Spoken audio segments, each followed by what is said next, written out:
زي تقرأ ستريم ميديا يو زيناتات ساعات النهو بفلما أرست زينا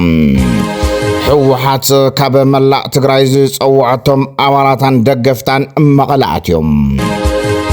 كاب أوبريشن بوليس زملتو مناسي حرام ريت آتيوم تباهيلوم ببرك هاجر بزدخايدة وددر مهزو زتعوتو تشعات تقارو أكوابلا تغيرلهم زي حقا وعد قياب قصصر كم زو على كوميشن بوليس تقراي أفليتهم حماس عقيتو ومزركب إسرائيلاويان زيقاتات كلكم كم زتسمع مع ترامب أفليتهم لومينا جو من كالوتن زيناتات حزنا قريبنا لنا نفتي فلا ما زينا كنسقر والناس علينا ياهو بالصقنا هم زخونت كلاتنا نفلطي مقصلتا بخبابيون استفلالو كفالات حبرተሰብን ዘሳተፈ ከካይድ ናይ ጸንሐ ወፍሪ ብሔራዊ ሓድነት ዝኾነ ብሔራዊ ህዝባዊ ኮንፈረንስ ኣብ ከተማ መቐለ ሎሚ ክካየድ እዩ ኣብቲ ካብ ሎሚ ቀዳም ጀሚሩ ንኽልተ መዓልትታት ዘሳለጥ መድረኽ ህዝባዊ ኮንፈረንስ ንብሔራዊ ሓድነት ትግራይ ብዝብል ስያመ ዘሳለጥ መድረኽ ካብ ኩለን ጣብያታት ትግራይ ዝተወከሉ ተሳተፍትን ዕድመታ ጋይሽን ክርከብሉ ተጽቢት ይግበር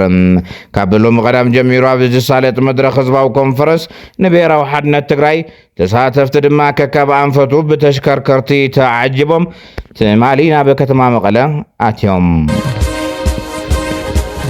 ካብ ኦፕሬሽን ፖሊስ ዘምለጦ መናእሰይ ሓራ መሬት አትዮም ተባሂሎም ወረዳ እንደርታ ጣቢያ ዓራቶን መሶበን አመራራሃን አባላት ምልሻን ደገፍቲ ያበ ሓራ መሬት ዘሎ ኃይሊ በመሆኖም መእሰር ትእዛዝ ወጥሎም ካብ ዕለት 22 ወር 1 2018 ዓመተ ምህረት ምሸት ሰዓት 4 ጀሚሩ አባላት ፖሊስ ወረዳ እንደርታን አርሚ 22 ተሓባባራይነት ሙሉእ ለይትን ቀትርን ተዋፊሮም ክሕዝዎም ኣብ ዝዳለው ለዋን እቶም ምልሻታ ዕጡዋት መናእሰይን ብዝበጽሖም ሓበሬታ መሰረት ምስ ክላሾም ብለይቲ አምሊጦም ናብ ሓራ መሬት ከም ዝኸዱ ምንጭታትና ሓቢሮም ጽላል ሲቪል ማሕበረሰብ ምዕራብ ትግራይ ምስ ፕሬዝደንት ጊዜያዊ ምምሕዳር ትግራይ ጀነራል ታደሰ ወረደ ርክብ ገይራ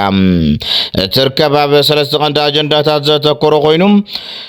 ጉዳይ መምላስ ተመዛበልትን ስደተኛታትና መረበቶም ውሕስ መንበርን ዘላቅ መነባብሮን ተመዛበልት መፍጣር ከምውን ተበጽሕነትን አቅርቦትን ሰብአዊ ሓገዛት ኣብ ዝብሉ ዘዳሃቡ ኮይኖም ኣብ መብዛሕትኦም እዞም አጀንዳታት ምርድዳእን ምትእምማንን ከም ዝተበጽሐ ድማ ጽላል ሲቪል ማሕበረሰብ ምዕራብ ትግራይ ገሊጻ በተወሳኺ ንቅድሚቱን ተኸታታሊ ዘረባት ምግባር ስምምዕ ከም ዝተበጽሐን እዚ ድማ ንዘላቀ ፍትሕን ሰላምን ኣብ ተመዛበልቲ ናይ ባዕሉ ጽልዋ ክህልዎ ከም ዝኽእል ዘርእዩ ተባሂሎም ምንጭታትና ከም ዝሓበሩና ግን እቲ ኣኼባ ጀነራል ወዲ ወረደ ባዕሉ ከም ዝጸውዖን ብጌታቸው ረዳን ኦቻን ዝተባሃለ ትካል ረድኤት ዝምራሕ ተመዛበልቲ ክምለሱ ዝገብር ዘሎ ምንቅስቃስ ጽላል ሲቪል ማሕበረሰብ ምዕራብ ትግራይ ከይቕበሎ ንምግባርን ተቃዊሙ መግለጽ ከውፅን ዝተዳለወ ዝርርብ ከም ዝነበረ ሓቢሮም ኣብ ዞባ ማእከል ከተማ ዓብይ ዓዲ ካብ ማሕበረሰብ ዝተረኸበ ጥቆማ ብዝተዋደደ መጽናዕትን ስራሕትን አካላት ጸጥታ ኣብ ክልተ መንበር ገዛ ዘይሕጋዊ ዕጥቂ ኣብ ቁጽጽር ከም ዝወዓለ ኮሚሽን ፖሊስ ትግራይ ኣፍሊጦም በብርካ ሀገር ብተኻይደ ውድድር ምህዞ ዝተዓወቱ ተሻዓተ ተጋሩ አቀባብላ ተገይርሎም ኣብቲ ዝተኻይደ ሀገር ለኸ ውድድር ምህዞም ካብ ቀዳማይን ካልኣይን ቀጽሉ ዝለዓለ ደረጃ በመሓዝ ካብቶም ዝተሸለሙ 20 ተወዳደርቲ እቶም ተሻዓተ ካብ ትግራዮም ተዓዊቶም ነቶም ብሉጻ ተሸለምቲ ውድድር ምህዞ ኣብ መቐለ ኣላባ ነጋ አቀባብላ ዝተገበረሎም ኮይኑ ምክትል ፕሬዝደንት ጊዜያዊ ምምሕዳር ትግራይ ታማናይ ለሰፋ በማሕበረ ቁጠባ ፖለቲካውን ተሃሲብ ዘላ ትግራይ ኮንኩም ንዙጽኢት መምጻኹም ትግራይ ሰብ ከም ዘለዋ ዘረጋግጽዩ ኢለመለውም ቴሌቪዥን ትግራይን መዳለውቲ መድረኽ መዳይብን መሃስን ተመራመርትን ንምፍራይ ዝገብርዎ ዘለው ስራሕቲ ድማ እቶም ምክትል ፕሬዝደንት ኣመስጊኖም በዓል ሆራ ፍንፍኔ ኢሬቻ ብዝተፈላለዩ ጽምብላት እናተኸበረ ይርከብ ትማሊያ ጋምሸታ በሰማያት አዲስ አበባ ነቲ በዓል መልኪቱ ምርኢት ድሮን ከም ዝተኻየደውን ተፈሊጦም ኤርትራውያን ዝኽሪ ላምፖድሳ ብዝተፈላለዩ ዝኽርታት እናኸበርዎ ይርከብ። ላምፖድሳ ንብዙሓት ኤርትራውያን ኣብ ባሕሪ ህይወቶም ክስኡኑ ዝገበረ ኩነታትን ቦታን እዩ ነይሩ። ጋሽ ክንደይ ርኢና መፂና ክንደይ ሓሊፍና ሳብዚያ ክትሓልፈና ኣስክረን መጃኻ ገለብለኒ ኣነ ከዓ ማዕበል ክመፃና ክእል ገለ ክእል ተሓንበልና ገለለ ይሕጅዮ ይሕዞ ሕጂ ክትብገስ ከለኻ ኖርማል ወላ ሓንቲ ፀገም የብሉ ኣብዚ ድበፅሓካ እኮ ግን እቲ ማዕበል ይድመለሰካ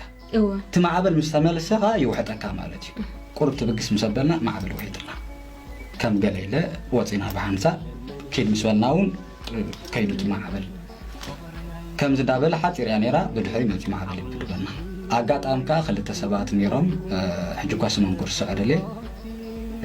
ንሶም ከዓ ብኡ ተዋሊኦም ኣጋጣሚ እቲ ማዕበል ዝፀፍዖም ስለ ዝነበሩ ናባይ መፁ ክናዓይ ክረዶም ኢሎም ማለት እዩ ሰለስተ ሰባት ኮይኖም ኣሎ ኣነ ራብዓይ ሰለስቲኦም ንዓይ ይሕዙኒ ኩሉ ሰብ ዝፈልጦ ሓደ ነገር ኣሎ ኣብ ቀላይ ማይ ዘይክእል ሰብ ተሒዝካ ኣይፍንወካኒ ግብፂ ብሰንኪ ግድብ ህዳሴ ውሕጅን ዕልቕልቕ ኣጋጢሙን ኢላ ኣብ ሰሙን ኣብ ሰሜን ግብፂ ኣብ ብሄራን ሞኖፊያ ዝተባሃሉ ዓድታት ዕልቕልቕ ማይ ኣጋጢሙሎም እቲ ዘጋጠመ ምዕልቕላቕ ኣባይትን ሕርሻን ኣብ ትሕቲ ማይ ክጥሕሉን ክድምሰሱን ገይሩ እዩ ግብፂ ጠንቂ ትሽግር ዓብይ ግድብ ህዳሴ ምዃኑ እያ ትገልጽ ኢትዮጵያ ንማይ ኣባይ ጽቡቕ ጌራ ተመሓድሮ ስለዘላ ሽግር ይመፀና ኣሎ ክትብል ከሲሳላ حماس عقيت ومزركب إسرائيلاويان زيغاتات كلقوم كم تسمع مع ترامب أفليتهم تمالي أماس يبزعوا مجلسي حماس نوح السلام دلو خمزغنن أبزر زر قديات زر بكم زقبر انت زاربهم وتحضروا اوبريشنات طويلهم ما بوش تسوعان كلتن ساعات إسراء بهوت زلو إسرائيلاويان تعقدتن نايزموتو أسكرين كركب حماس تحت تقوينو ملسك بعالم الناتج بيو يركب زيناتات الساعات نزم تهتات لكم يمثل نيروم سلام نهزب تقراي سلام نخل ودسب